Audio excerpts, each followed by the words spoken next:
Viernes 25 de abril de 1986. Es un precioso día de primavera para los 43.000 habitantes de Pripyat, en Ucrania. Un día que quedará grabado en su memoria para siempre.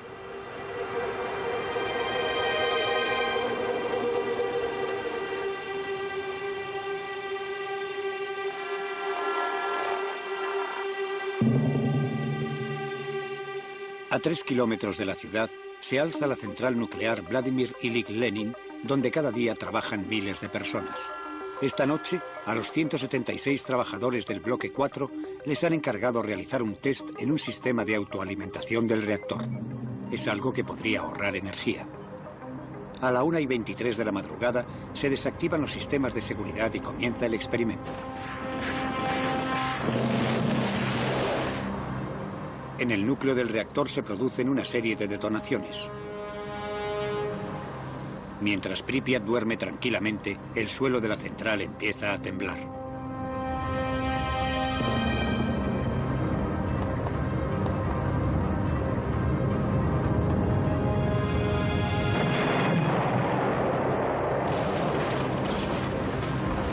La cubierta del reactor pesa 1.200 toneladas, pero de repente salta por los aires. Un chorro ultrapotente de vapor radiactivo libera uranio y grafito en cientos de metros alrededor de la central. Desde el agujero, un chorro de fuego cargado con partículas radiactivas en fusión sale disparado 1000 metros hacia el cielo. Había muchos colores y eran todos muy vivos. Naranja, rojo, azul cielo, colores como la sangre. Un arco iris. Era precioso. Acaba de producirse el accidente nuclear más grave de la historia. Fue durante la noche, de madrugada. Me llamaron sobre las 5 de la mañana. Me dijeron que había habido un accidente en la central nuclear de Chernóbil.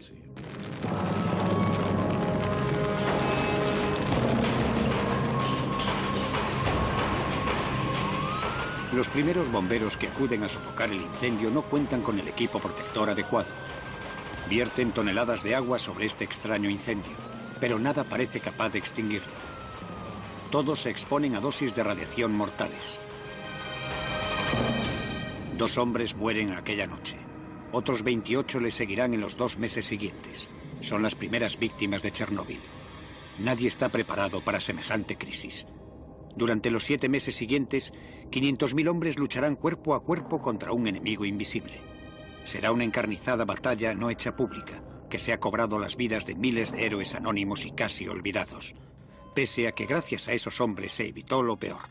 Una segunda explosión 10 veces más potente que la de Hiroshima, que habría arrasado la mitad de Europa. Algo que fue mantenido en secreto durante 20 años por los soviéticos y por el oeste. Muchas de estas imágenes nunca se han visto. Fueron tomadas por periodistas que también se expusieron a la contaminación nuclear, algunos de los cuales morirían. Estas imágenes cuentan la historia de una guerra oculta, cuyas consecuencias continúan 20 años después, agravando la magnitud del desastre. Esta es la verdadera historia del desastre de Chernóbil. El desastre de Chernóbil.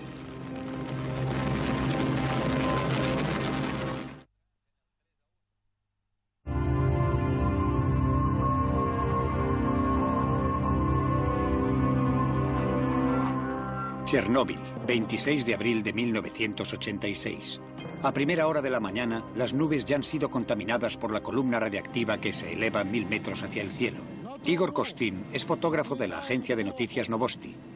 Cuando un amigo, piloto de helicóptero, le llama aquella mañana para ofrecerle volar sobre Chernóbil, lo único que Kostin sabe es que esa noche ha ocurrido un accidente en la central. Es el primer periodista en contemplar el enorme agujero. Allí la chimenea, vamos cerca del bloque. Allí el edificio del bloque 4 está destruido, más alto. Allí filma eso, allí donde sale el humo. Cuando nos acercamos al bloque 4 y volamos alrededor de la central, yo no tenía ni idea del riesgo. Cuando volamos sobre el bloque, abrí la ventanilla del helicóptero No me di cuenta del enorme error que había cometido. El fino humo translúcido que Igor observa ascender desde las ruinas es altamente radiactivo. Costin es uno de los pocos periodistas que cubrieron la noticia de Chernóbil en las primeras horas del accidente y que ha sobrevivido a la grave exposición a la radiación. Cuando abrí la ventanilla, no oí nada. Las ruinas del reactor estaban debajo de mí. Me sentía como si flotara ingrávido en el espacio, como en una tumba. Había un silencio de muerte. Ni siquiera oía el helicóptero. Nada. Un agujero negro. Había un silencio sepulcral. Parecía que el tiempo y el espacio se habían detenido de repente. Esta foto es la primera imagen que se tomó de la brecha. Todo mi equipo dejó de funcionar en un minuto. Yo no entendía qué estaba pasando. Pensé que me había quedado sin pilas. Solo pude sacar una docena de fotos. Cuando volví a Kiev, revelé las fotos y me fijé en que los negativos estaban negros y los colores eran muy pobres. Entonces aún no lo sabía, pero las fotos habían estado expuestas a la radiactividad. En el núcleo del reactor que ha explotado, enterrado bajo 14 metros de escombros, el grafito que rodea el combustible nuclear arde y derrite el uranio. La lluvia radiactiva será 100 veces mayor que la suma de la potencia de las 2 bombas atómicas arrojadas sobre Hiroshima y Nagasaki. 26 de abril de 1986, el Kremlin, Moscú. En el Kremlin, 8 horas después de la explosión, Gorbachov apenas tiene información de la situación. La primera información hablaba de un accidente y de un incendio. Ni una palabra sobre una explosión. Al principio me dijeron que no había habido explosión alguna. Las consecuencias de esa falsa información fueron especialmente dramáticas. Pripyat, 26 de abril.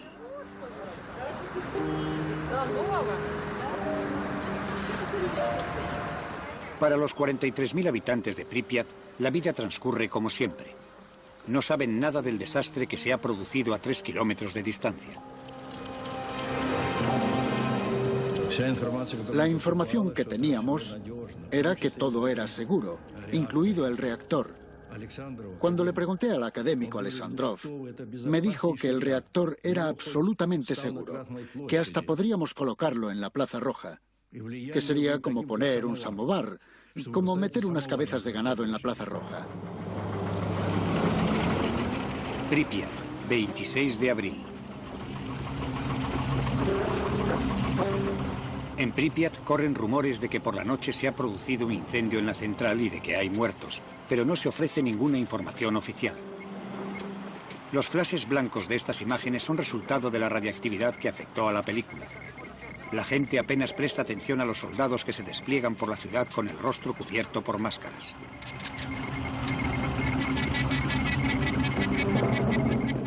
El coronel Grebenyuk comandaba las tropas encargadas de controlar la situación. Notábamos un regusto metálico en la boca y acidez. Dicen que la radiación no sabe a nada.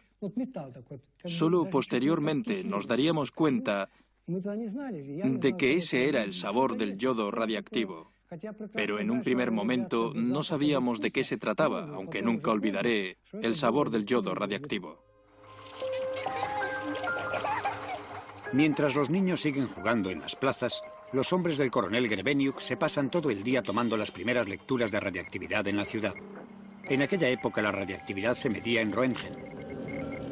El nivel atmosférico normal es de 12 millonésimas de Roentgen. En Pripyat, a primera hora de la tarde, las lecturas superan ya las 200 milésimas de Roentgen. En otras palabras, 15.000 veces más altas de lo normal. Por la noche, el nivel se ha disparado hasta 600.000 veces por encima de lo normal. Avenida Lenin, 200. Avenida Ucrania, 250 miliroentgen. Y aquella noche, 7 roentgen. Mis hombres empezaban a preguntarse si es que las máquinas no funcionaban bien o si es que nos habían mentido.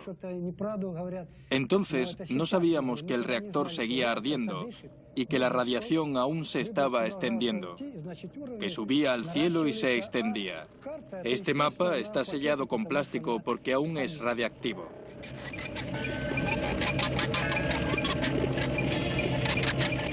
Se calcula que un ser humano puede absorber hasta 2 Röntgen al año sin sufrir daño alguno. Pero el cuerpo se contamina mortalmente si recibe más de 400 Röntgen. Durante aquel primer día, los habitantes absorbieron más de 50 veces lo que se considera una dosis inofensiva. A ese ritmo habrían alcanzado una dosis letal en 4 días. Para intentar comprender qué está pasando, el coronel envía una patrulla a tomar las primeras lecturas en la base de la central.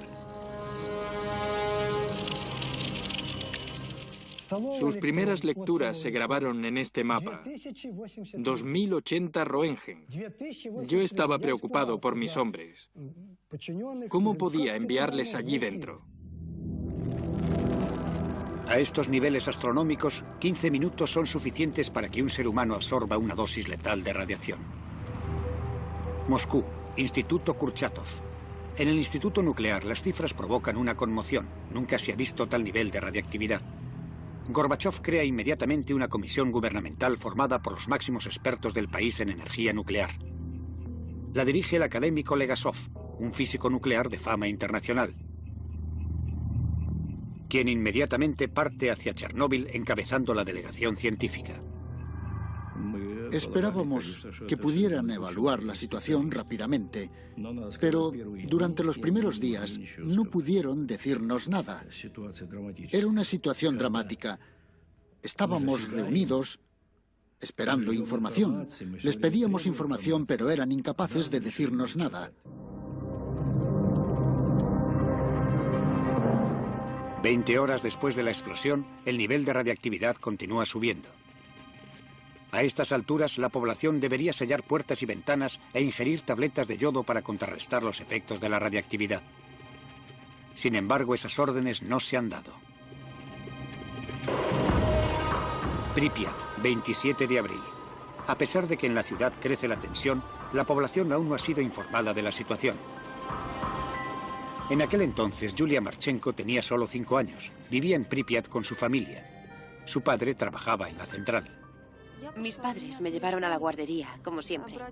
Todo era absolutamente normal. Mi padre ya sabía que había habido un accidente, pero aún no se habían tomado precauciones. Pripyat, 27 de abril. 30 horas después de la explosión se toman por fin las primeras medidas de seguridad. Llegan más de 1000 autobuses a la ciudad. A las 2 de la tarde el ejército comunica que la ciudad debe ser totalmente evacuada. Recuerdo que los profesores de la guardería nos dieron pastillas de yodo. Después los padres vinieron a recoger a sus hijos al colegio. Todo el mundo iba con prisa, pero no se notaba pánico. Creíamos que solo estaríamos fuera durante unos 3 días. Los mensajes eran de tranquilidad. Solo nos decían que tomáramos las pastillas de yodo por precaución, pero que no pasaba nada. Para evitar el pánico, las autoridades ocultan la gravedad de la situación. Los habitantes de la ciudad tienen 2 horas para recoger sus pertenencias y reunirse ante sus edificios. Nos dijeron que nos subiéramos a los autobuses. Recuerdo perfectamente bien que tuve que escoger las muñecas que me quería llevar. Tenía muchas muñecas y quería llevármelas todas, pero no pude. Ni siquiera pudimos coger ropa de abrigo. Tienen que dejar atrás todo lo que poseen, toda su vida. Nunca volverán.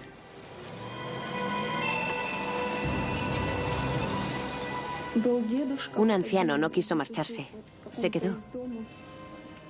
Encontraron su cadáver unas semanas después. No quiso marcharse. Prefirió quedarse y morir. La gente no se creía lo que estaba pasando. Creían que les estaban mintiendo. Recordaban la ocupación alemana y decían que en 1941 caían bombas, pero que ahora no pasaba nada. Los ancianos no creían en un enemigo invisible y no había tiempo para explicaciones. Mis soldados y yo simplemente cumplíamos órdenes. Pripyat, 27 de abril. En 3 horas y media, 43.000 personas son evacuadas. Triste, pero pacíficamente.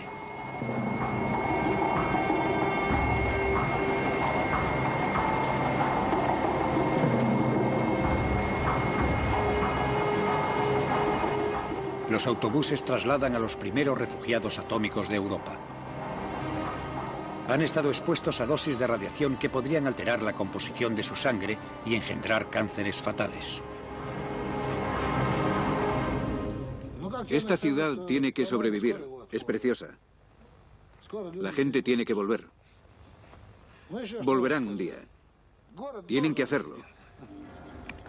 Acabo de estar en el estadio. Tiene que volver a estar repleto de chicos. En la vida siempre se corren riesgos.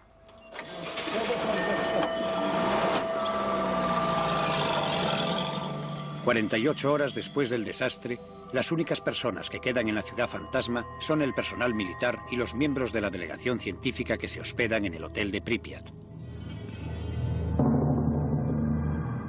Como si no fueran conscientes del peligro, comen, duermen y trabajan en la misma ciudad. Eran gente honrada, especialistas. Yo no podía creer que fueran a hacer algo irresponsable o suicida. No, aquello significaba que subestimaban la situación. Nuestros viejos criterios ya no eran válidos. Había habido accidentes nucleares antes en nuestro país y también en los Estados Unidos, pero esa información se había mantenido en secreto. Nunca había ocurrido un accidente de esta magnitud. Pensaban incluso que el reactor volvería a estar en servicio en mayo o junio. Mientras tanto, el viento empuja hacia el norte nubes cargadas de partículas radiactivas.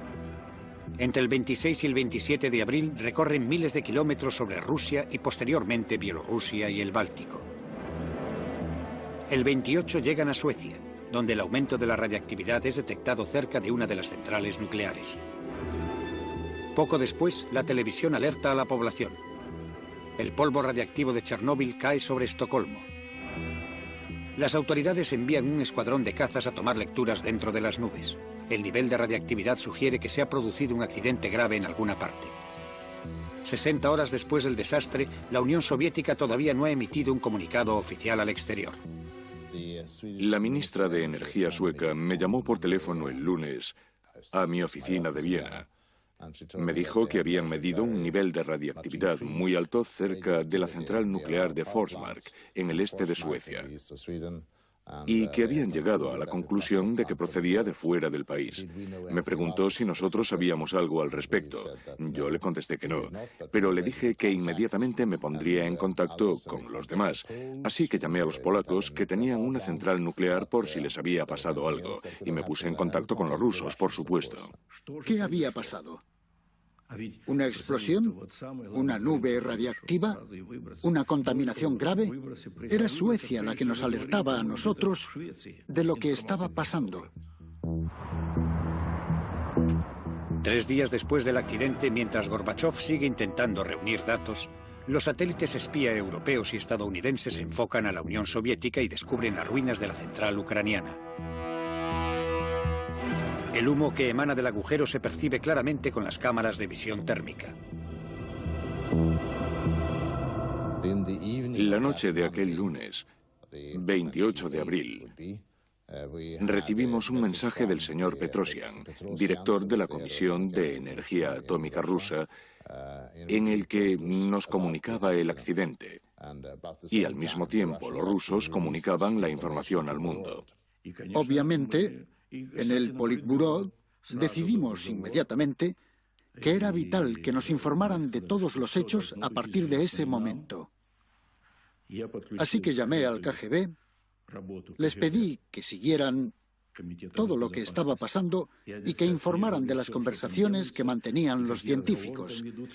Les pedí que me pasaran toda la información a mí personalmente. Se habían tardado más de 48 horas en conseguir información precisa del desastre. 2 días durante los cuales los 43.000 habitantes de Pripyat habían estado expuestos a la contaminación. La crisis sigue creciendo. En el fondo del reactor destrozado, 1.200 toneladas de magma al rojo blanco continúan ardiendo a más de 3.000 grados, enviando litros de gases y polvo radiactivo a la atmósfera. Europa entera está a merced de los vientos.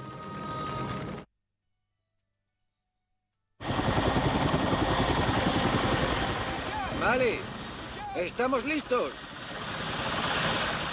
Vamos, ya estamos listos. Despegaremos enseguida. El tercer día de la crisis, el general Antochkin y su flota de 80 helicópteros llegan desde Moscú para luchar contra las llamas y apagar el fuego.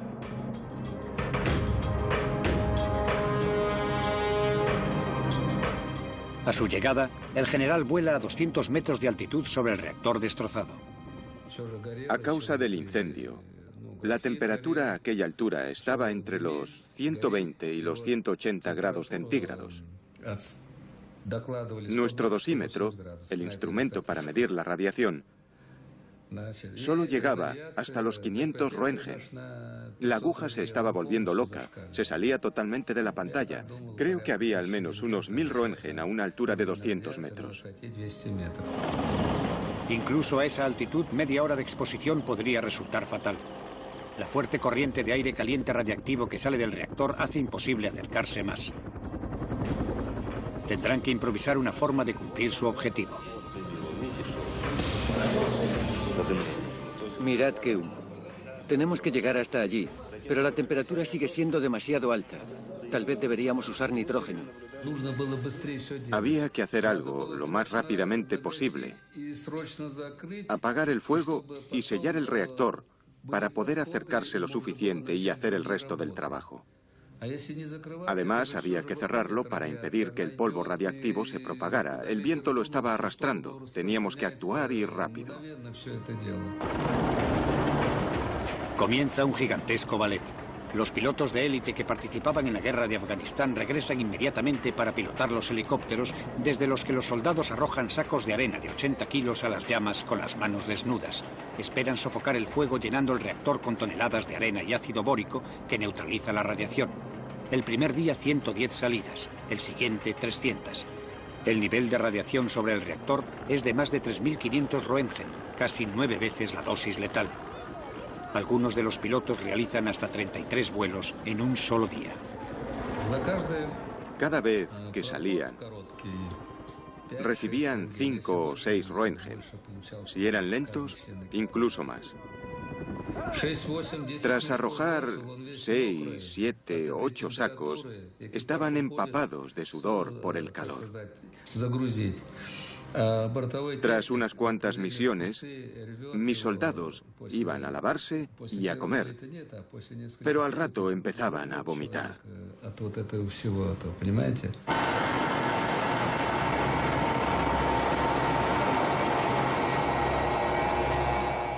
Desde el comienzo de la crisis, las víctimas de la radiación han sido enviadas al hospital número 6 de Moscú. Es el único centro del país especializado en envenenamiento provocado por radiación aguda y en dolencias relacionadas con la exposición a grandes dosis de radiación. A los síntomas iniciales de envenenamiento por radiación, vómitos, náuseas y diarrea, le sigue un periodo de latencia. Y solo después aparecen otros síntomas mucho más fatales, como el deterioro de la médula ósea y horribles quemaduras que devoran la carne. Cuando llegaban al hospital, era muy duro psicológicamente hablando. Venían directamente del aeropuerto. Casi todos eran jóvenes. Llegaban durante el periodo de latencia. Se sentían bien. Iban todos vestidos igual, con los mismos pijamas, y se gastaban bromas. Pero nosotros ya sabíamos que muchos iban a morir. 27 murieron rápidamente.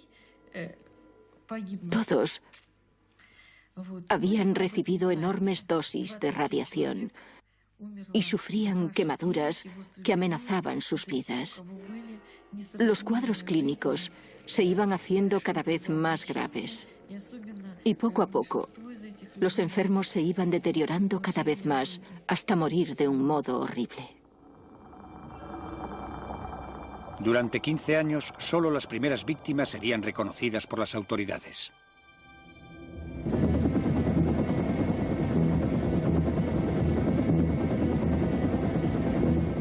Chernóbil, 1 de mayo de 1986. 30 kilómetros al este de la central, el bosque está quemado a causa de la onda radiactiva de la explosión. Pero el desastre ya se extiende mucho más allá. Desde la explosión, las partículas radiactivas transportadas por las nubes han caído con la lluvia.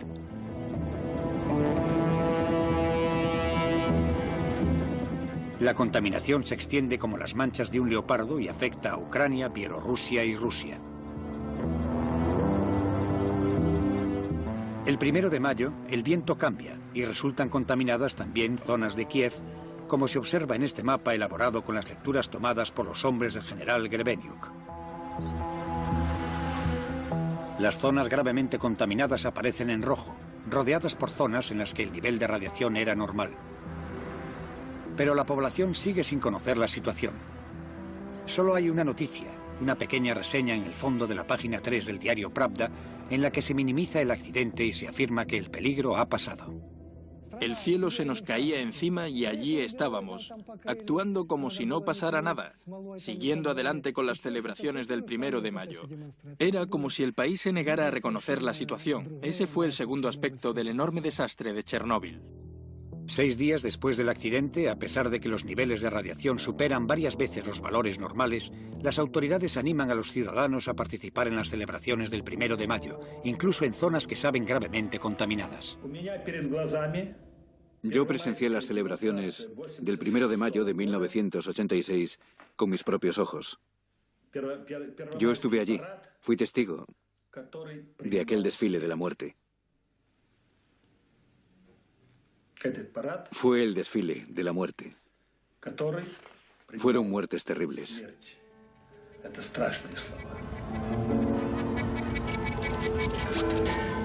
Desgraciadamente, todas las imágenes del 1 de mayo de 1986 han desaparecido de los archivos nacionales ucranianos. Lo único que quedan son las fotografías de Igor Kostin. Chervitsky, el primer secretario de Ucrania, también fue a las celebraciones con su familia y sus nietos. Es cierto que, en teoría, aquello parecía importante para nosotros, para evitar el pánico. Pero si hubiéramos sabido cuánta radiactividad había en el aire... ¿Cuántos se contaminaron durante las celebraciones? Ni siquiera a día de hoy se ha publicado ni un solo estudio estadístico. En cuanto a Chervitsky, primer secretario del Partido Comunista de Ucrania, se suicidó.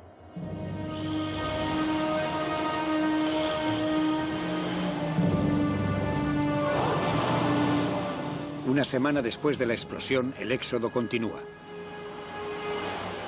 Los habitantes de la ciudad de Chernóbil, a 7 kilómetros de la central, son evacuados, seguidos por los de todos los pueblos que rodean a la central en un radio de 30 kilómetros. 130.000 personas son desplazadas. Muchas de ellas ya han resultado peligrosamente contaminadas.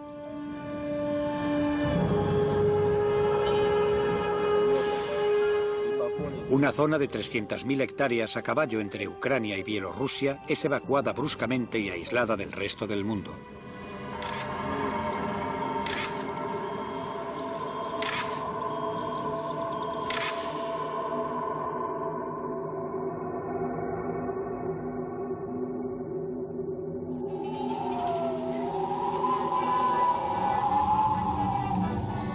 Una enorme región desarraigada, toda una cultura arrancada de su tierra.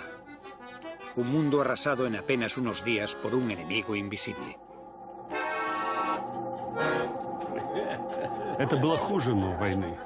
Fue peor que una guerra, porque no veíamos al enemigo. En una guerra ves los cañones, las ametralladoras, los tanques. Aquí no ves nada. La radiación está por todas partes. Va directamente a por ti. Se introduce dentro de ti y solo empiezas a sentir los efectos más tarde. A veces años más tarde. Es aterrador. Mientras tanto, la nube radiactiva continúa desplazándose por Europa. Flota sobre Baviera y el norte de Italia. Dos elementos radiactivos, el cesio 137 y el yodo 131, caen con la lluvia sobre el sur de Francia y Córcega.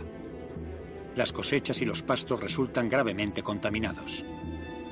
Mientras las autoridades francesas niegan su presencia, la nube llega a Gran Bretaña y se extiende hacia Grecia. En Chernóbil, el nivel de radiactividad continúa subiendo. 6.000 toneladas de arena y ácido bórico han llenado el agujero. Pero bajo este gigantesco tapón, el magma al rojo blanco continúa ardiendo sin llamas. 10 días después del desastre, Gorbachov invita personalmente a Hans Blix, director de la poderosa Agencia Internacional de la Energía Atómica, a visitar el lugar. Es el primer experto y primera persona del oeste en visitar Chernóbil.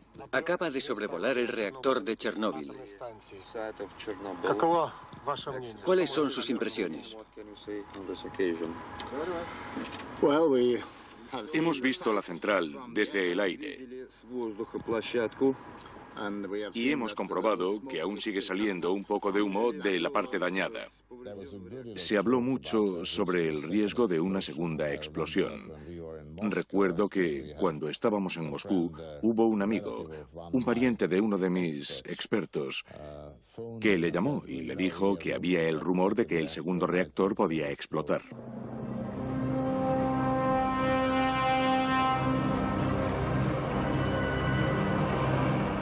En el fondo del reactor, 195 toneladas de combustible nuclear siguen ardiendo, desprendiendo un increíble calor que poco a poco está derritiendo la arena.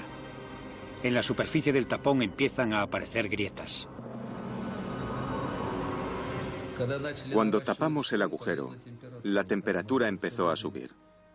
Teníamos miedo, porque eso podría haber causado otra explosión. Era aterrador. Los científicos tomaban lecturas. Estaban muy preocupados. Tenían miedo de que se alcanzara la temperatura crítica y de que se produjera una segunda explosión. Eso habría sido una tragedia terrible. El bloque de cemento que se encuentra bajo el núcleo del reactor se está calentando y corre peligro de agrietarse. El magma amenaza con filtrarse. El agua que los bomberos arrojaron durante las primeras horas del desastre se ha estancado bajo el bloque. Si el magma radiactivo hace contacto con el agua, podría desencadenar una segunda explosión más devastadora aún que la primera. Los máximos expertos del país son convocados a una reunión. Vasily Nesterenko era uno de ellos. En aquella época trabajaba para mejorar los misiles nucleares intercontinentales de la Unión Soviética. Si el calor llegaba a agrietar el bloque de cemento, 1.400 kilos de una mezcla de uranio y grafito habrían alcanzado el agua y habrían provocado sin lugar a dudas una nueva explosión. La consiguiente reacción en cadena podría desencadenar una explosión comparable a la de una gigantesca bomba atómica. Nuestros expertos estudiaron la posibilidad y llegaron a la conclusión de que la explosión habría tenido una fuerza de 3 a 5 megatones.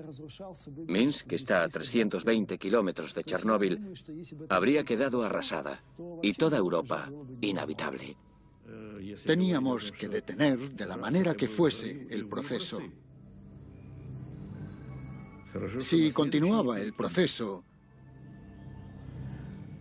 como hasta entonces, habría sido una enorme catástrofe nuclear.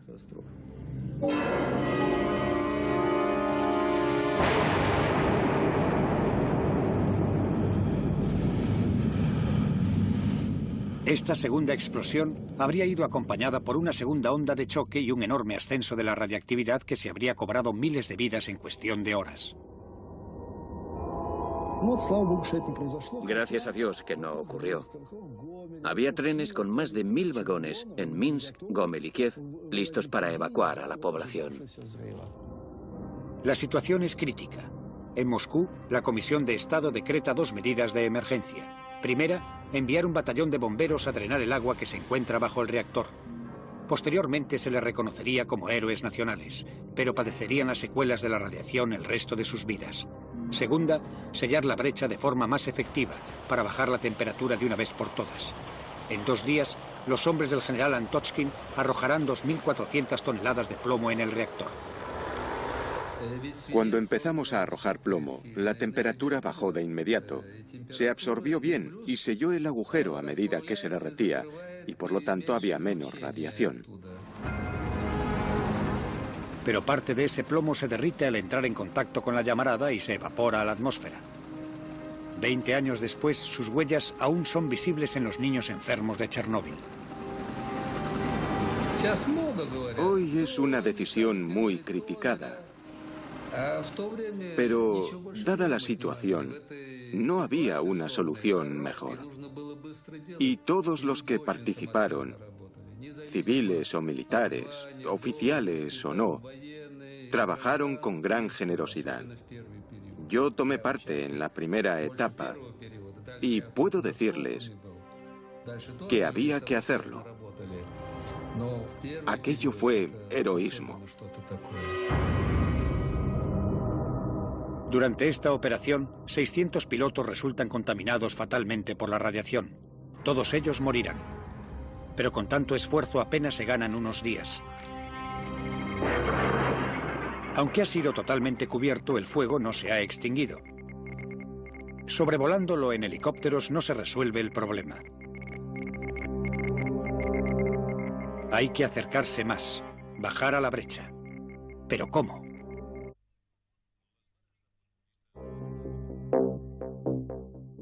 Con la amenaza latente de una segunda explosión inminente se siguen tomando medidas improvisadas.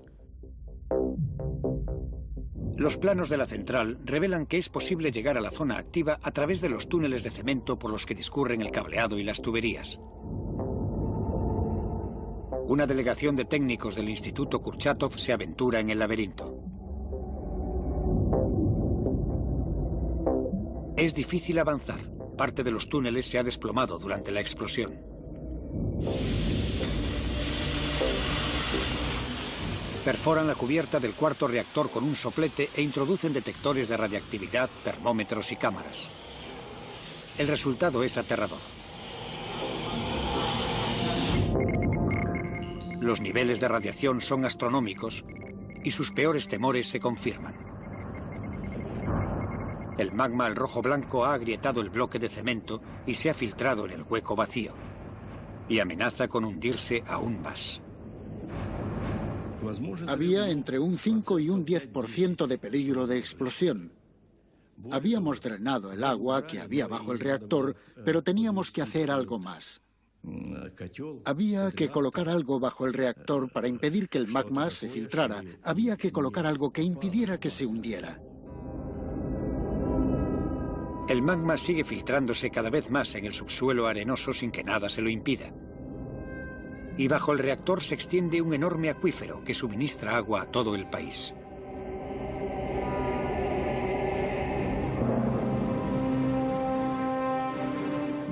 Lo que más nos preocupaba era que aquella masa se hundiera y alcanzara las aguas subterráneas, contaminando los ríos.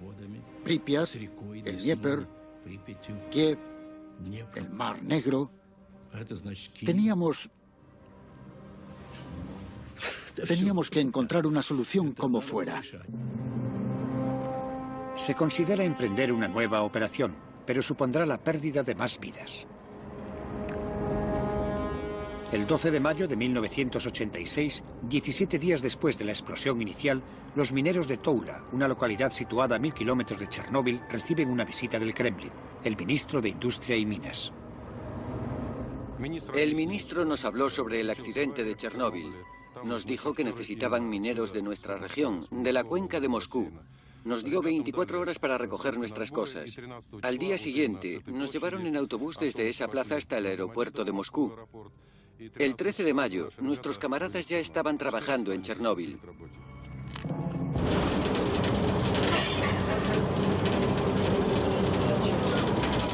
...13 de mayo de 1986, zona de Chernóbil. ¿Hacia dónde tenemos que ir? Todo recto, todo recto. Está bloqueado a la derecha. Su misión, aproximarse al reactor por el único camino que ahora parece posible, desde abajo.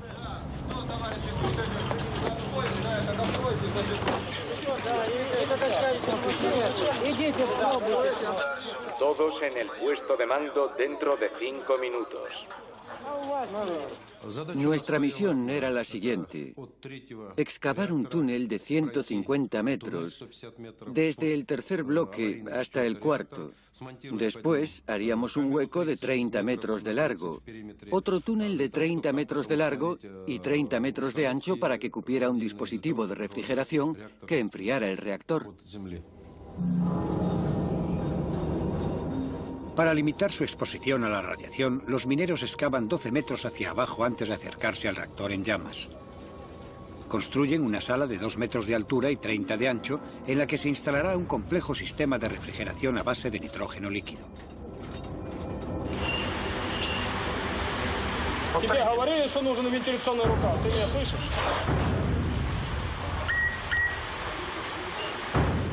Camaradas, nuestro objetivo es excavar 13 metros de túnel al día.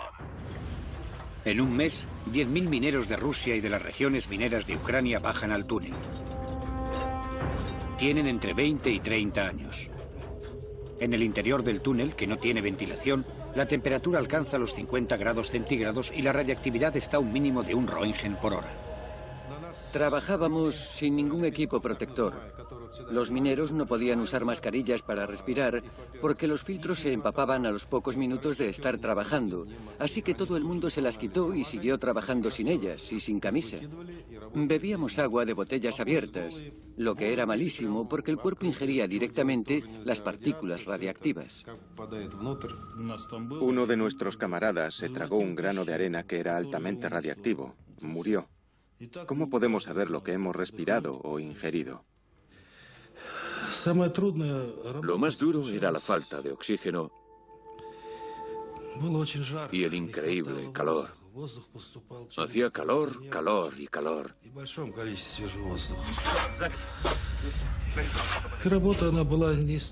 Y teníamos que trabajar muy rápido, a un ritmo frenético, cada vez más rápido. Aquello era lo más duro. Vamos, vamos, vamos. Las cuadrillas de 30 mineros se van relevando cada 3 horas las 24 horas al día. En un mes y 4 días excavan un túnel de 150 metros. Un trabajo que en una mina se habría realizado normalmente en 3 meses. El lugar más peligroso no era bajo tierra. Bajo el reactor no había tanta radiación. Pero en cuanto salíamos, teníamos que correr aún más.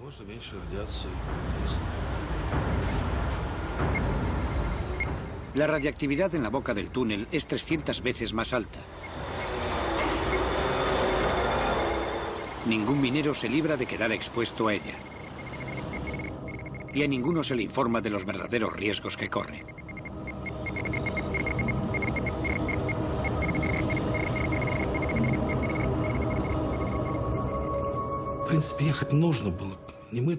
Alguien tenía que ir allí y hacerlo. Nosotros o cualquier otro.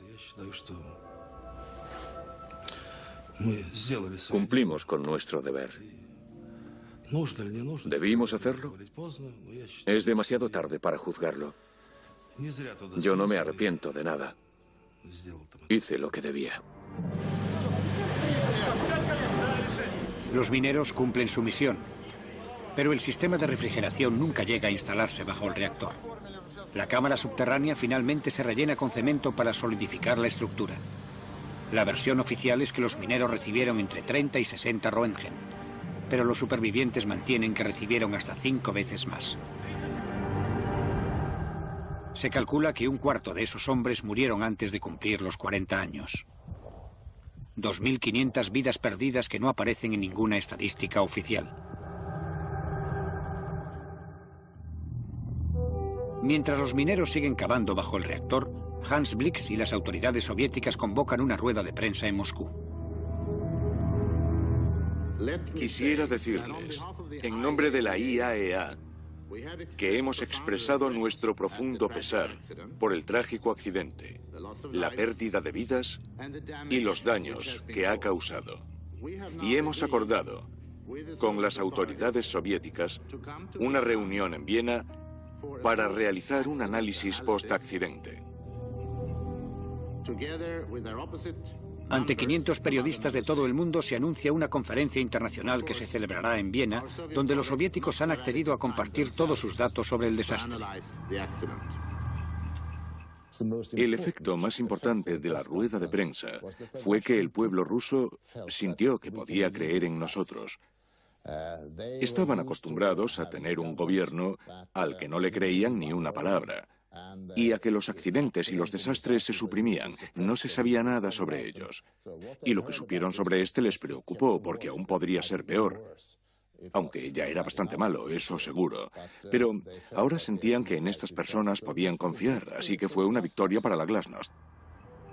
Los soviéticos acceden a cooperar totalmente con el oeste. Un cambio histórico que inicia una era de apertura que sería conocida como Glasnost.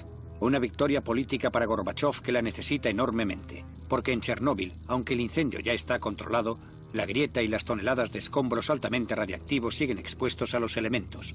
Es extremadamente urgente tapar la estructura destruida y limpiar la zona. Para ello harán falta más hombres, muchos más hombres.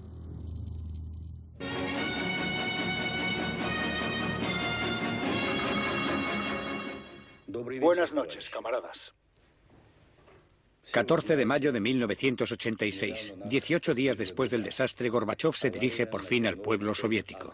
¿Sois conscientes de la desgracia que ha caído recientemente sobre nosotros? El accidente en la central nuclear de Chernóbil ha conmocionado al pueblo soviético y ha despertado preocupación en el mundo entero. Esta es la primera vez que hemos tenido que enfrentarnos a un peligro de tal magnitud. La energía nuclear ha escapado al control humano. Estamos trabajando 24 horas al día. Todas las fuerzas económicas, técnicas y científicas han sido movilizadas a lo largo y ancho del país. Todo el país fue movilizado, sin formalidades burocráticas. Si alguien tenía lo que necesitábamos, lo cogíamos, sin formalidades. Ya nos preocuparíamos después por el coste. Cogíamos lo que nos hacía falta. Era una situación de guerra. El general Nikolai Tarakhanov es enviado para dirigir las fuerzas terrestres. En un año, por Chernóbil pasaron 100.000 soldados y oficiales. Todos eran reservistas. Las administraciones los reclutaron en sus ciudades, les dieron sus pertrechos y los enviaron al frente. Personal militar o civil, oficiales o simples soldados, todos son liquidadores. Un término inventado para la batalla de Chernóbil. Su misión, limpiar, liquidar a la radiactividad. Los primeros días estábamos preocupados. Nunca nos quitábamos las mascarillas, pero después las olvidamos. Ni siquiera las llevábamos cuando íbamos a trabajar. Te acostumbrabas rápido, nos sentíamos como en casa. Hacíamos bromas. Todo el mundo estaba contento. Aunque no había vodka a la venta. Aún así estábamos como borrachos. Debía de ser por la radiación, seguramente. En Moscú corría el rumor de que a los liquidadores les regalaban vodka en Chernóbil. Le dije a mi mujer que nos daban 150 gramos después de cada comida. Ella se preguntaba qué demonios estábamos haciendo. Igor Kostin fue uno de los 5 reporteros de guerra autorizados por el Kremlin para cubrir el frente. Una novedad en un país en el que todo se ocultaba. 3 de sus colegas ya han muerto. Allí no había títulos, ni ministros, ni generales, ni soldados.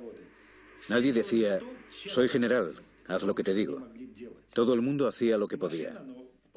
La maquinaria apodada liquidación del accidente de Chernóbil estaba en movimiento. 100.000 soldados, además de 400.000 civiles, obreros, ingenieros, enfermeros, doctores y científicos de todas las repúblicas soviéticas pasan por Chernóbil. La Unión Soviética está librando su mayor batalla. 500.000 personas.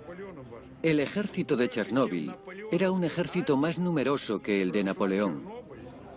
Pero nuestro ejército se contaminó. Desde el cielo los helicópteros arrojan toneladas de un líquido pegajoso al que apodan burba, una mezcla coagulante que pega el polvo radiactivo al suelo. Mientras tanto, brigadas de liquidadores se encargan de limpiar la zona y casa por casa eliminan la capa de polvo radiactivo que lo cubre todo.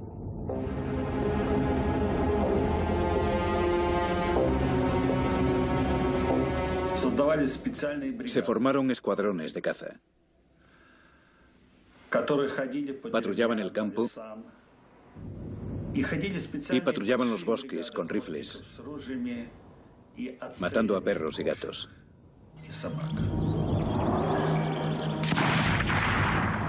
Había que sacrificar a todos los animales porque al pasearse por zonas contaminadas su pelo absorbía la radiactividad y podían contaminar a los liquidadores.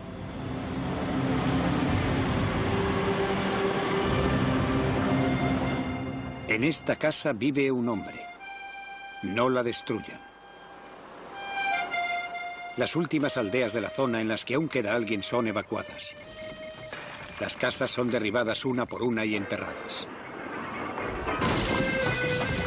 De noche, los camiones, las máquinas y los hombres están cubiertos de polvo radiactivo.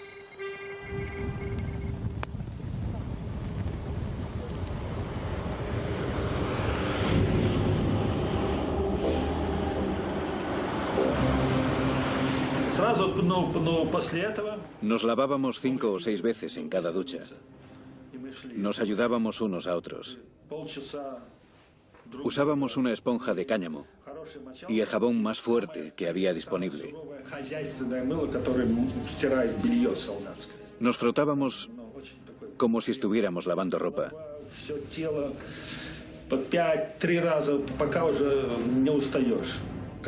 Después nos poníamos ropa limpia. Y después comíamos. Allí se comía muy bien. Porque para luchar contra la radiación ionizante hay que mantener las fuerzas. La radiación ionizante busca los puntos débiles de tu organismo.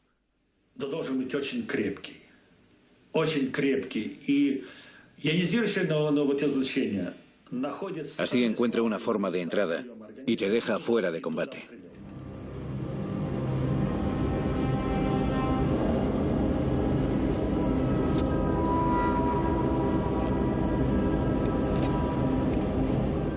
En los alrededores de la central se ha puesto en marcha una operación colosal. Se lleva a cabo 7 días a la semana, sin un solo día libre. 300.000 metros cúbicos de tierra contaminada se entierran en enormes zanjas que se cubren con cemento.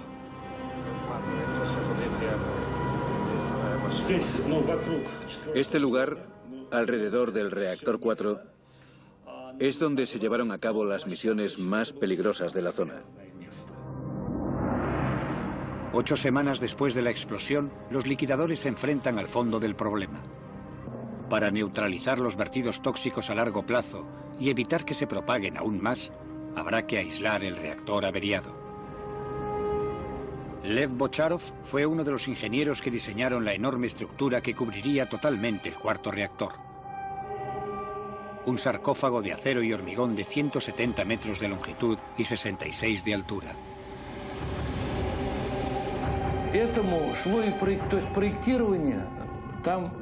Era un proyecto único en el mundo entero. Nunca se había construido una estructura de tal magnitud en una zona tan radiactiva. Solo podías trabajar unos minutos de cada vez. Y eso no se había hecho nunca.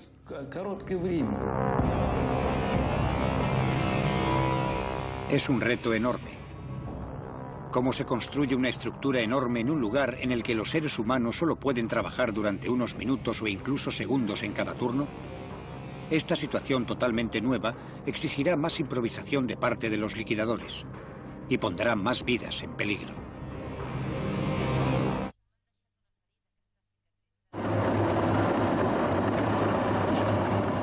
Han pasado ya más de 12 semanas desde la explosión inicial en el bloque número 4 de la central nuclear de Chernóbil. Para detener la mortífera contaminación se lanza el ataque final.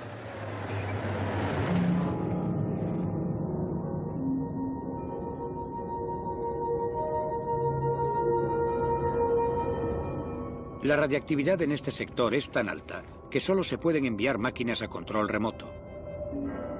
Pero se necesitan personas para poner a las máquinas en posición.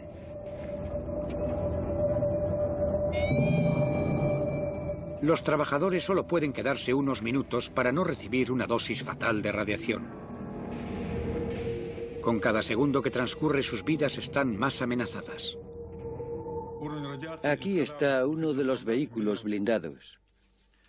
Parece primitivo, pero es porque tuvimos que fabricarlo nosotros mismos. Forramos las cabinas totalmente con plomo para proteger a nuestros soldados de la radiación lo mejor que podíamos.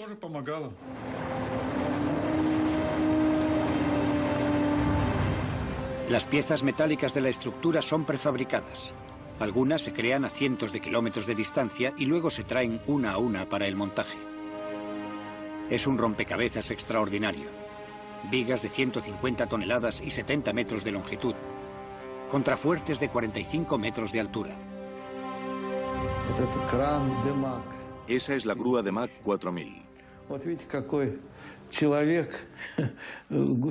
Fíjense qué tamaño tiene comparada con este hombre. No podíamos trabajar mucho tiempo y no había margen de error. El más mínimo error de cálculo y habría sido imposible encajar las piezas.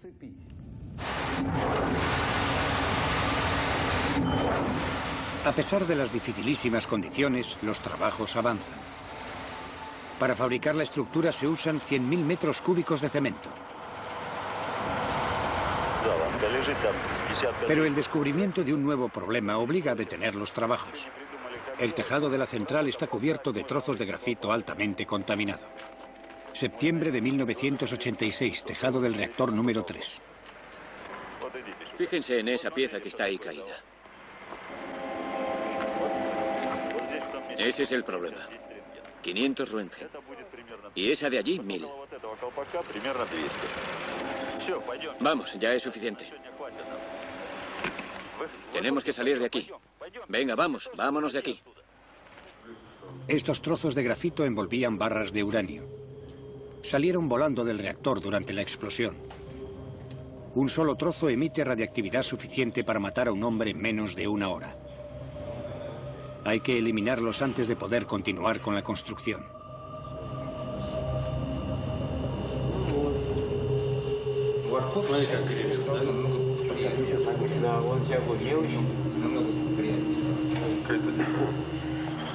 La radiación es muy alta. No podemos hacerlo de forma manual. Tendremos que usar los robots. Se envían robots al tejado para empujar al vacío los letales escombros. 60 metros más abajo, otros robots los agrupan y los entierran en zanjas. Pero después de unos días, la radiactividad del ambiente empieza a afectar incluso a las máquinas. Sus circuitos electrónicos no aguantan. Se vuelven locos y se estropean. Uno de ellos se arroja a la brecha. ¿Conseguisteis rescatarlo?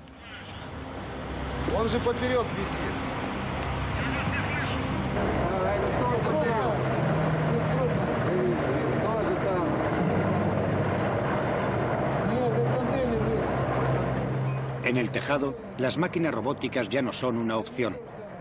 Tendrán que sustituirlas los humanos. Soldados rusos, apodados biorobots para la ocasión. Este batallón de jóvenes reservistas se prepara para subir al tejado del tercer reactor por primera vez. Tienen entre 20 y 30 años. Son todos reservistas llamados al frente para la batalla más peligrosa y mortal de Chernóbil. Nunca un ser humano ha trabajado en zonas de tanta radiactividad como esta. El general Nikolai Tarakanov está al mando de las operaciones y supervisa personalmente todos los detalles. Hasta los trajes de plomo cosidos a mano que todos los soldados son obligados a confeccionar la noche anterior al ataque. Delante, detrás, las botas. Iban cubiertos de plomo, un casco, una máscara para protegerse de los rayos beta y un delantal especial. Doble capa de protección en las manos. El uniforme en total pesaba entre 26 y 30 kilos.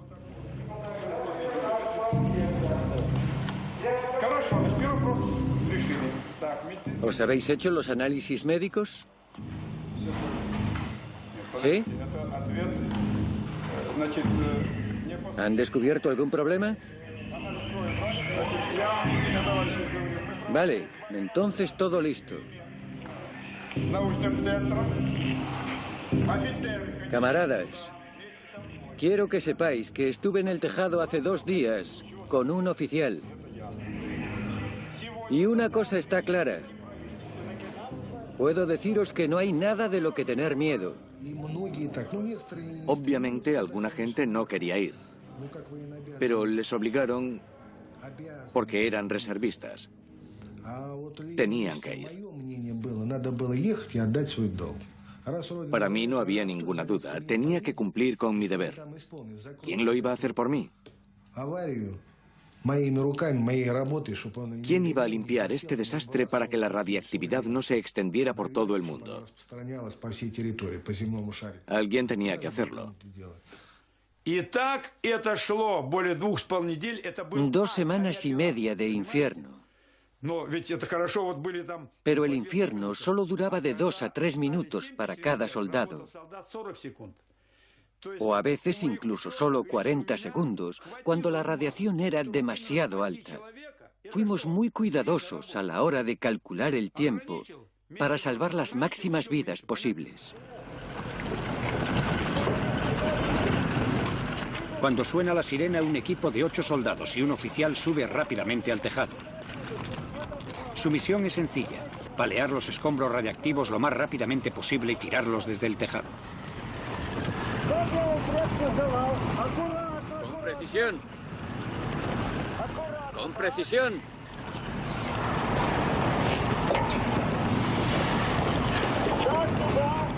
Según los cálculos del general Tarakanov, el nivel de radiactividad, aproximadamente unos 7000 Roentgen a la hora, solo permite a los biorobots permanecer 45 segundos en el tejado. Tiempo para acarrear apenas un par de paladas.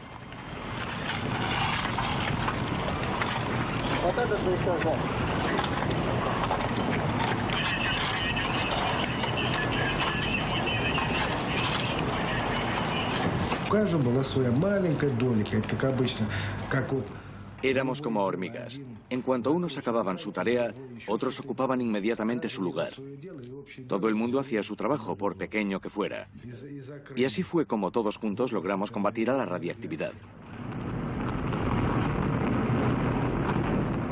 Durante 10 días, un nuevo equipo de biorobots sube al tejado cada 10 minutos. Según el personal militar, en la limpieza trabajaron 3.500 personas.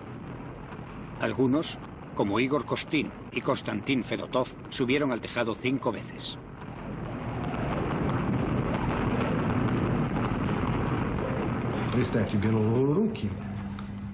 Cogimos con las manos trozos que estaban a 1500 Roentgen.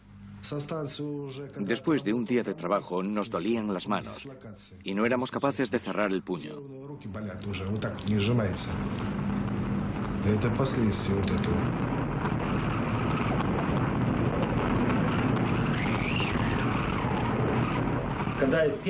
La primera vez que subí al tejado, me envolvió una sensación mística. Era como estar en otro planeta. Todo aquello estaba cubierto de combustible radiactivo, de grafito. Me temblaban las manos. No sabía en qué mundo estaba y empecé a sacar fotos.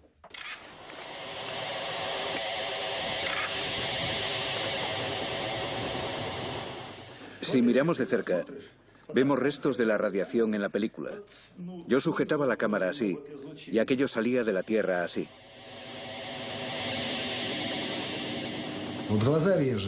Te dolían los ojos y notabas un regusto metálico en la boca. Esas eran las dos cosas que sentías.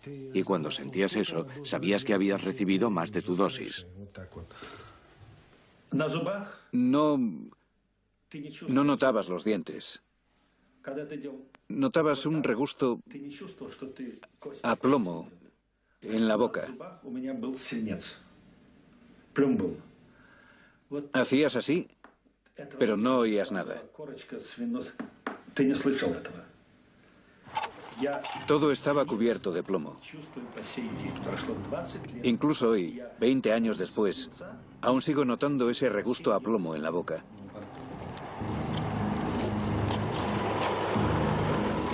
Miles de hombres descubrirían que este regusto peculiar significa que el enemigo invisible está atacando. Porque mientras los biorobots sacrifican sus vidas sobre el tejado de la central, la limpieza continúa a lo largo de una zona de 30 kilómetros, 24 horas al día, llueva o haga sol.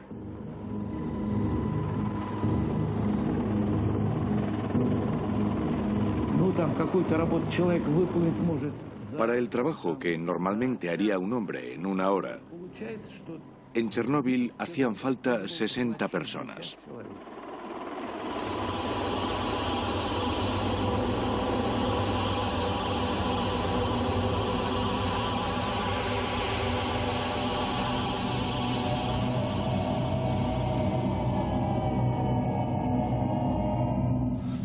Cuando bajábamos del tejado, sentíamos como si unos vampiros nos hubieran chupado la sangre. Estábamos agotados. No podíamos movernos. A algunos les sangraba la nariz. Los bomberos estaban allí. Si a alguien empezaba a sangrarle la nariz, lo mandaban al hospital. Si nos desmayábamos, nos mandaban a casa. Pero todos queríamos aguantar.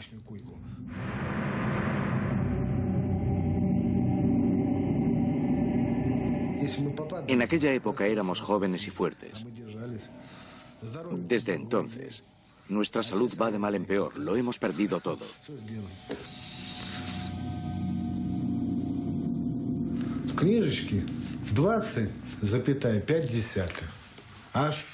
Escribieron en mi historial que habíamos recibido 20,5 Roentgen. ¿Pero qué significaba aquello? Aquella cifra era varias veces inferior a la dosis real.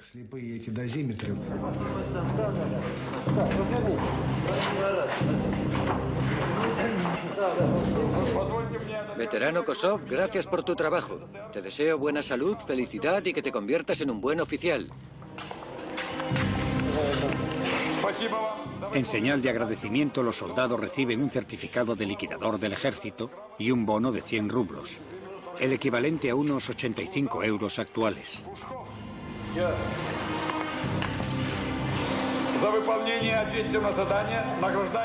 Por arriesgar sus vidas. Pero solo han reducido el nivel de radiación en el tejado en un 35%. Cuando mandaron a toda aquella gente al tejado, nadie sabía exactamente el nivel real de radiación. Ahora sabemos que estaba entre 10.000 y 12.000 Roentgen por hora. A ese nivel de radiactividad, nunca deberían haber mandado a nadie allá arriba. 7 meses después de la explosión, ya se ha limpiado la zona y se ha terminado el sarcófago.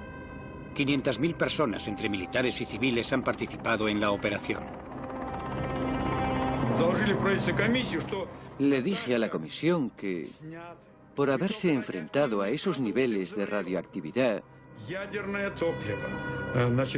por haber limpiado todo aquel grafito y por haber realizado unas tareas heroicas, nuestros soldados se merecían algo simbólico, como izar la bandera.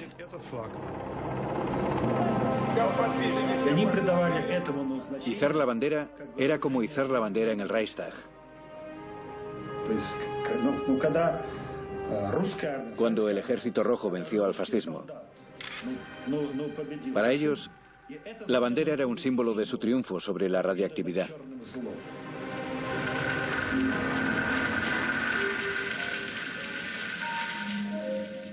Cada equipo de liquidadores celebra el final de la operación a su manera. Bocharov y sus hombres escriben sus nombres en la última pieza de metal que irá colocada sobre el sarcófago.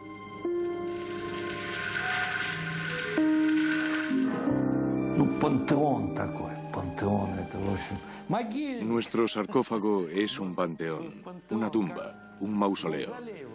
Nuestro segundo mausoleo. Después de aquello, dejamos de construir centrales nucleares. Es una amarga victoria. El país nunca se recuperará. Nos costó 18.000 millones de rublos. En aquella época, el rublo estaba a la par del dólar. 18.000 millones. Es una cifra enorme. Y si pensamos que poco después el precio del petróleo cayó, imagínense el problema al que nuestro país y la perestroika se enfrentaron. Las primeras nieves han empezado a acumularse sobre Chernóbil. Para las autoridades esto demuestra que el sarcófago es hermético. Al menos durante 30 años, o eso predicen. Los liquidadores han vuelto a casa. Los reactores 1, 2 y 3 vuelven a estar en funcionamiento. La primera batalla de Chernóbil ha concluido en una victoria que anuncia el final de la Unión Soviética. Pero para muchos, también marca el comienzo de una guerra que 20 años después aún no ha terminado.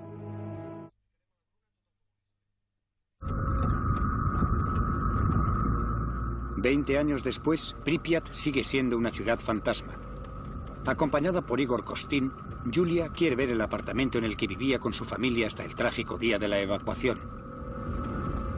Contrariamente a lo que les dijeron, ni uno solo de sus habitantes ha podido volver a vivir en estos edificios desiertos.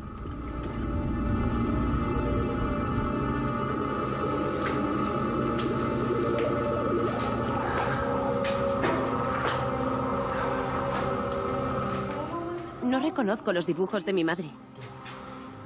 Oh, sí, eso es. Esto lo recuerdo. ¿Eso? Sí. Ponte junto a la pared y captaré este momento.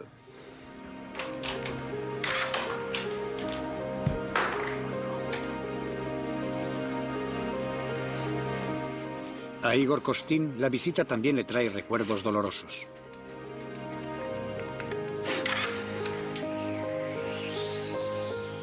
Durante los 7 meses que pasó cubriendo la batalla, se expuso fatalmente a la radiación. Desde entonces, pasa en el hospital más de 2 meses al año. Debes encontrar la fuerza para seguir adelante. Y este viaje te la dará. Puedes creerme, te la dará.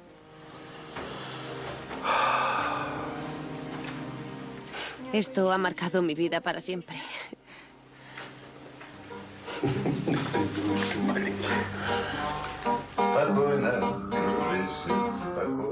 Para los cientos de miles de refugiados atómicos, como para los cientos de miles de veteranos de la batalla de Chernóbil, el combate contra el enemigo invisible no ha concluido. Todos los que estuvieron en Chernóbil siguen sufriendo a causa de la radiactividad que absorbieron sus cuerpos. En los meses posteriores al accidente, los liquidadores llenaban los hospitales de la Unión Soviética. 20 años después, los que permanecen con vida siguen visitando el hospital número 6. Son víctimas de lo que los especialistas han denominado el síndrome de Chernóbil.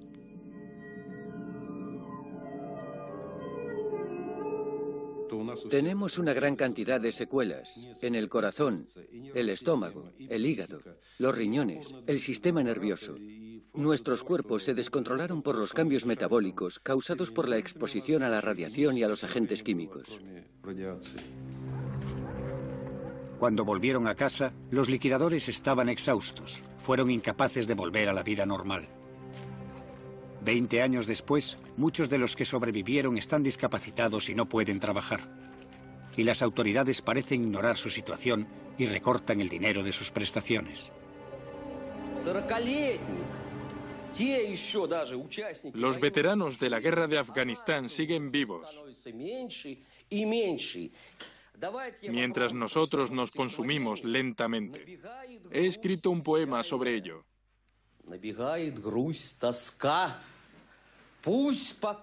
La tristeza me embarga, la nostalgia y la angustia. Como una bala en la sien, nada puede detenerla. La madre reza en secreto a Dios para que se lo lleve. La mayoría de estos hombres no habían cumplido siquiera los 30 años cuando los enviaron a luchar contra el átomo. Hoy, los que sobrevivieron no tienen ni 50, pero ya jubilados luchan por seguir viviendo. Según el ejército de los 500.000 liquidadores de Chernóbil, 20.000 ya han muerto, 200.000 son oficialmente discapacitados. No sabes cuánto vivirás, ni qué enfermedad te matará. No sabes los efectos que tendrá sobre tus hijos, si es que los tienes. Eso sí que lo sabemos. Y sabemos que el enemigo invisible nos devora desde dentro como un gusano. Para nosotros, la guerra continúa. Y poco a poco nos vamos yendo de este mundo. Sin embargo, durante 2 décadas, oficialmente solo se habían atribuido 59 muertes al desastre de Chernóbil. No se ha llevado a cabo ni un solo estudio sobre los 130.000 refugiados de la zona, ni una sola estadística sobre el estado de los 500.000 liquidadores, ni una cifra sobre la población que sigue viviendo en los alrededores de Chernóbil y en zonas contaminadas. La cantidad real de radiación a la que estas personas estuvieron expuestas nunca se les ha revelado. Tiene 6. Está subiendo. Ayer era 5,7, doctora. Está bien, no se preocupe. ¿Hasta dónde puede llegar? Dígame la verdad.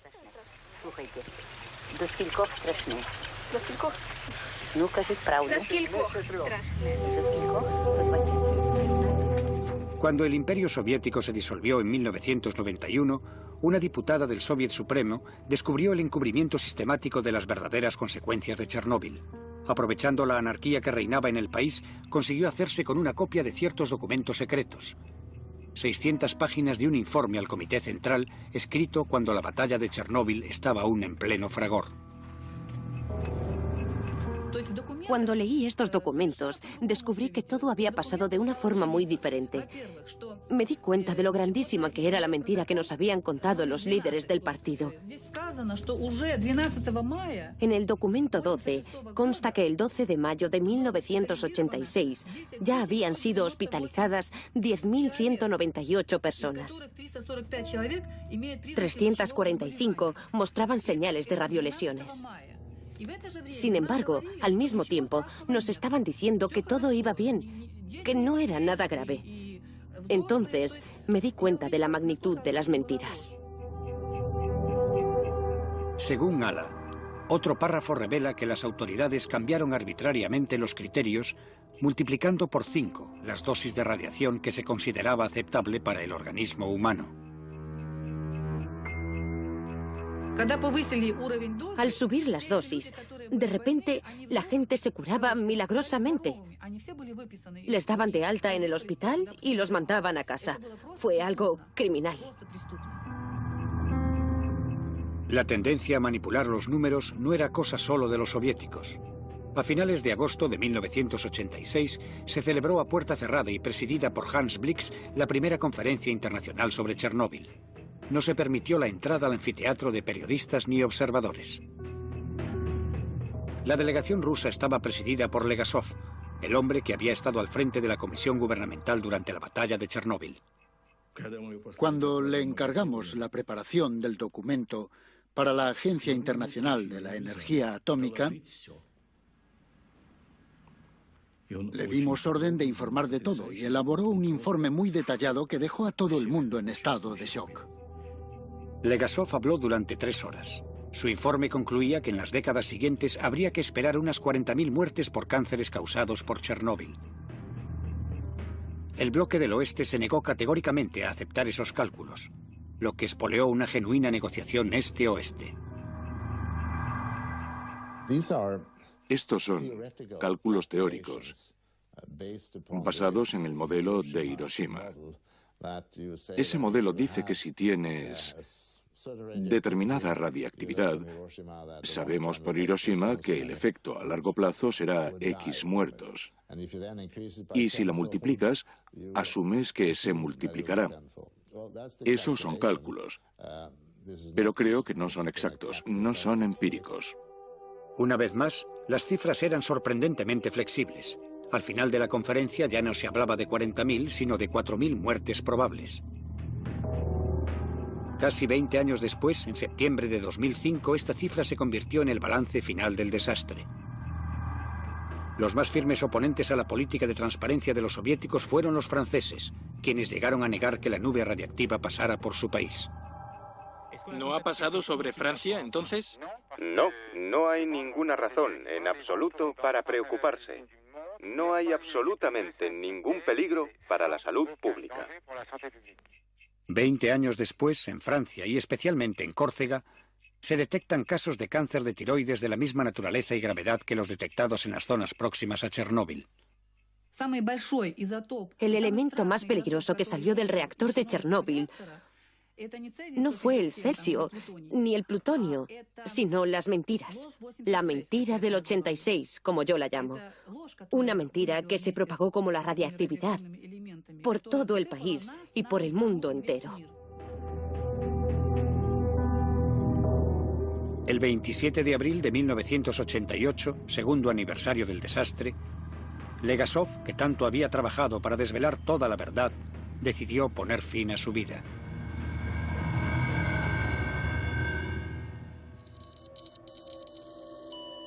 Hoy, como perfectas metáforas de la mentira institucionalizada, las partículas radiactivas que el reactor expulsó en la explosión continúan envenenando la Tierra.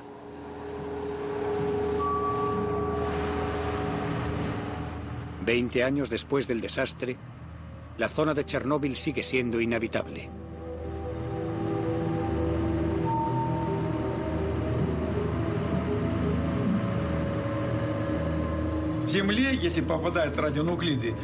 En 5 años, los radionucleidos se hunden 5 centímetros en el suelo contaminado. Así que 20 años después, están 20 centímetros bajo tierra. Siguen contaminando todas las plantas. Para limpiarlos, necesitamos retirar 20 centímetros de suelo y sellarlo enterrándolo. Y esa es una labor enorme. Es imposible. Hoy, 8 millones de personas viven en zonas contaminadas de Ucrania, Rusia y especialmente de Bielorrusia. Durante 20 años se han alimentado de los productos radiactivos que siguen contaminándolos poco a poco. Este aspecto, apuntado en 1986 por la delegación soviética en la conferencia de Viena, ha sido ignorado sistemáticamente. Y sin embargo, 1.152 niños fueron operados de cáncer de tiroides entre 1986 y 2002 en un centro especializado de Minsk. ¿Cuántos en otras ciudades? Hasta ahora no se han hecho públicas estadísticas globales. Un doctor, Yuri Bandayevsky, ha estudiado las enfermedades de las poblaciones en zonas contaminadas desde que ocurriera el desastre. Cuando publicó sus descubrimientos en 1996, fueron inmediatamente condenados. Detenido y condenado oficialmente por corrupción, pasó 5 años en la cárcel. En noviembre de 2005 seguía bajo arresto domiciliario. Fíjense en lo que pasó cuando la madre se contaminó con cesio durante el embarazo. En una sola familia, fíjense cuántas deformaciones. Labio leporino, ausencia de ojos, cráneo deformado. Estos embriones son de ratones alimentados solo con hierba contaminada de la región de Gomel. El resultado, camadas enteras de animales deformes. Estaba horrorizado ante cuántos embriones deformados se desarrollaron en animales que habían ingerido comida contaminada con cesio. Obtuve un número terrible de deformaciones en 2 semanas. Normalmente, cuando encuentras un monstruo, lo describes. Sin duda habrán oído hablar del Museo de Curiosidades, el Kunstkamera de Pedro el Grande en San Petersburgo. Pues francamente, yo podría crear todos los monstruos que quisiera.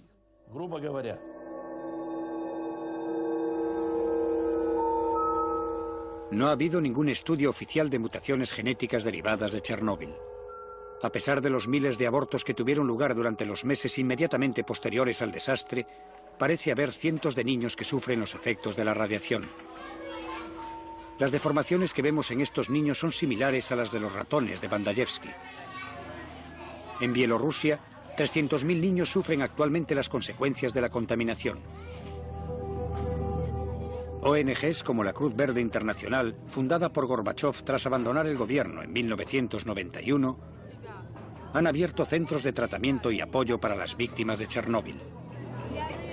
Además, organizan campañas terapéuticas encaminadas a enseñar a las nuevas generaciones de zonas contaminadas cómo vivir con la radiactividad, como aquí, donde comprueban el grado de contaminación de la comida.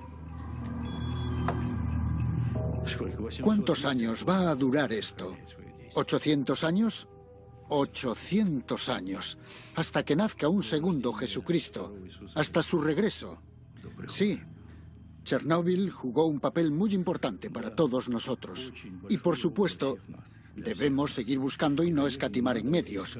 Debemos fortalecer la cooperación internacional y crear centros científicos internacionales para encontrar nuevas fuentes de energía que sean más seguras. Eso es lo principal. Yo no le deseo a nadie, ni a mis amigos ni a mis enemigos, que tengan que pasar por una tragedia así. Nadie se merece pasar por lo que nosotros pasamos en Chernóbil. Todos somos seres humanos y nadie se merece eso.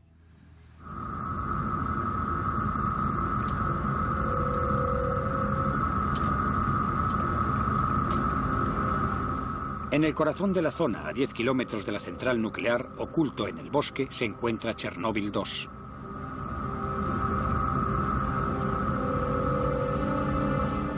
Hace 20 años nadie podía acercarse a este enorme radar militar. El ojo secreto de Moscú, encargado de detectar misiles estadounidenses. El hecho de que dejara de utilizarse después de la explosión está en consonancia con lo que el accidente de Chernóbil parecía presagiar.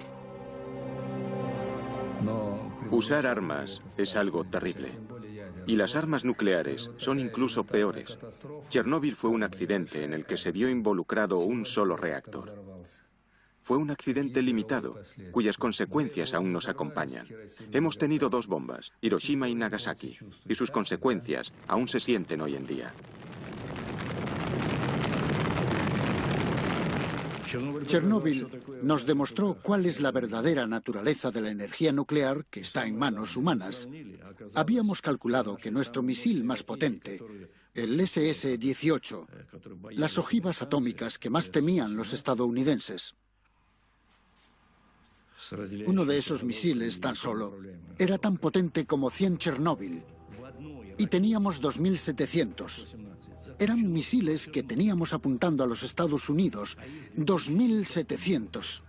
Imagínense la destrucción.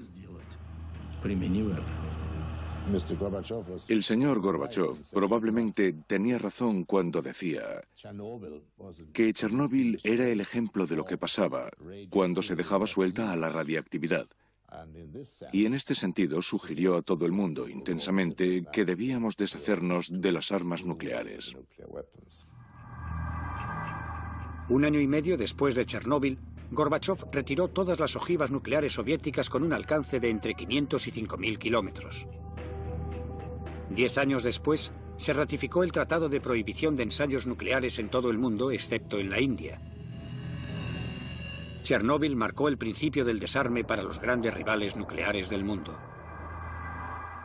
Chernóbil convenció a todo el mundo.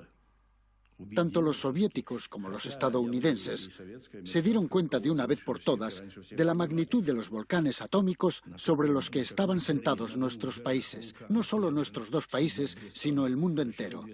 El mundo entero. 20 años después, el desastre de Chernóbil parece irse borrando gradualmente de nuestra memoria, pero bajo el sarcófago envejecido del reactor número 4 el veneno sigue ahí, mortal. Desde 2001, los 3 reactores de Chernóbil están cerrados para siempre. Pero 20 años después de la explosión, un dosímetro ofrece sus lecturas de la base del sarcófago. Altos niveles de radiactividad, 100 veces superiores a los normales, siguen contaminando los alrededores de la central. La estructura se ha ido debilitando por la lluvia y la erosión. Desde su construcción, 3.000 liquidadores han estado vigilándolo, intentando prevenir los daños. Construimos este sarcófago para que durara 30 años, pensando que 30 años después de la explosión podríamos construir un nuevo sarcófago sin que la gente tuviera que correr a causa de los altos niveles de radiación. Han pasado 20 años y aún no se ha hecho nada, y es urgente proceder a reemplazarlo, pero Ucrania no tiene dinero y nosotros tampoco. El nuevo sarcófago ya está en construcción, aunque va con 10 años de retraso. Es una estructura de 108 metros de altura, ideada para cubrir totalmente el primer sarcófago. Coste de la operación, 825 millones de euros. Se ha creado un fondo internacional gestionado por Hans Blix. Aún no hemos colocado el nuevo sarcófago, que estará acabado en un par de años. Una vez que lo coloquemos, podremos retirar posteriormente la gran cantidad de combustible fundido que sigue allí.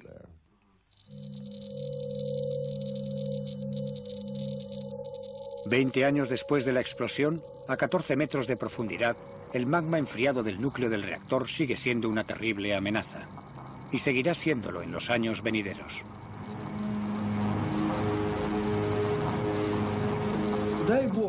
Rezo a Dios para que el sarcófago no se hunda. Eso sería lo peor que podría ocurrir, porque dentro hay 100 kilos de plutonio. Un microgramo es una dosis letal para un ser humano. Eso significa que hay plutonio suficiente para envenenar a 100 millones de personas. La vida media del plutonio, en otras palabras, el tiempo que tarda la mitad del plutonio en desaparecer, es 245.000 años. Es una partícula que, por lo tanto, podemos considerar eterna. Hay zonas en las que jamás volverá a haber vida. A pesar de esta terrible advertencia, el desarme nuclear que impulsó Chernóbil hoy en día está claramente en cuestión. Aunque el desarrollo nuclear para usos civiles se apunta como solución al problema de los combustibles fósiles y el calentamiento global, este paisaje nos recuerda que esa opción tiene sus consecuencias. Requiere una mayor precaución y una información clara sobre los riesgos reales que representa. Chernóbil también nos recuerda que si tenemos que vivir con la radiactividad y sus inevitables peligros, debemos evitar a las generaciones futuras el riesgo de un apocalipsis nuclear.